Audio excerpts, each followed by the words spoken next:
I'm Larry Walther, and this is PrinciplesOfAccounting.com, Chapter 6.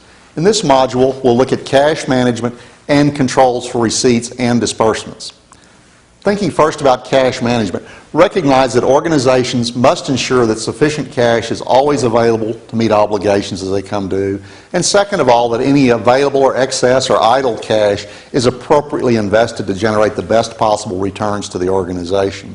Now, this will often require the preparation of a cash budget. Indeed, in a later chapter, considerable attention is given to the preparation of a cash budget. But for now, just recognize that it is an overall plan that depicts the cash inflows and outflows for a stated period of time. This enables, in advance, identifying periods of time when there may be a cash shortage, which could otherwise be seen as a signal of weakness and even do considerable damage to the organization. For example, payroll must be met or employees will not continue to work for an organization. So proper cash management is very important. Now, you may think of a cash shortage as a sign of a weak organization. That's not always true. A very successful company may be having significant growth, which means that additional cash is needed to acquire inventories or build up in receivables in advance of actually collecting cash, or even indeed building new locations, new facilities, acquiring new equipment. All of those things take considerable amounts of cash. So rapid growth can also oftentimes create a cash shortage. So careful planning is needed to sustain a proper growth rate. Now, strategies to enhance cash flows can be divided into, first, external strategies, such as issuing additional shares of stock. The advantage is that those are funds that are not required to be repaid. However, it definitely dilutes the existing ownership structure, and in many cases that's something that the owners desire to avoid.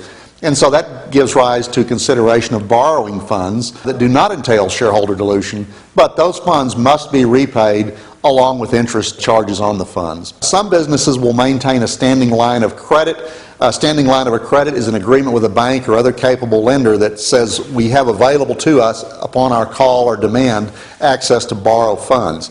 Now, there's usually a significant fee for setting up a standby borrowing agreement or a letter of credit, but it's certainly less than the interest cost that would be incurred on actually borrowing the funds and then simply holding those funds. So that's a very viable external strategy for having access to cash as needed. Internal strategies include accelerating cash collections. We saw in an earlier chapter the idea of offering a cash discount to our customers to entice them to pay on a timely basis. We might also accept credit cards that involve immediate receipt or immediate funding of our sales from a credit card company, or accepting electronic payments for customers that give us same-day access to funds that they transfer to us. In the alternative, on the flip side, we might try to delay cash outflows, such as paying by check through the mail. That may buy us a few days' utilization of funds. However, recognizing that using the float in that way is not acceptable if you're using that to cover a cash shortage. In other words, you're not permitted to write hot checks. Many people have found themselves in trouble for trying that idea for cash management. Now, along with internal strategies to accelerate cash receipts or defer cash payments, we also need to consider our cash controls, which simply means limiting access to our cash, providing appropriate segregation of duties so that the person dispersing the cash is not the one perhaps authorizing the disbursement, and other such accountability features. When we think about cash collections, if we have a business where we provide goods and services to customers and they pay us cash in hand, we need to think about auditing those cash, tying out the cash to our cash drawers and our receipts, as well as making daily bank deposits of those cash amounts.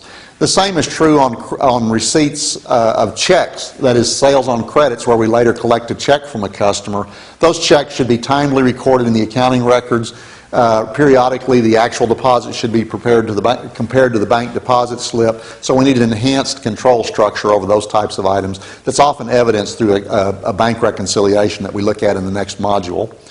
Finally, we want to consider controls over disbursements, proper authorization of payments, proper separation of duties, preparation of bank reconciliations, perhaps utilization of a petty cash system that is in another module we will discuss, as well as use of checks for most significant payments that occur by the organization.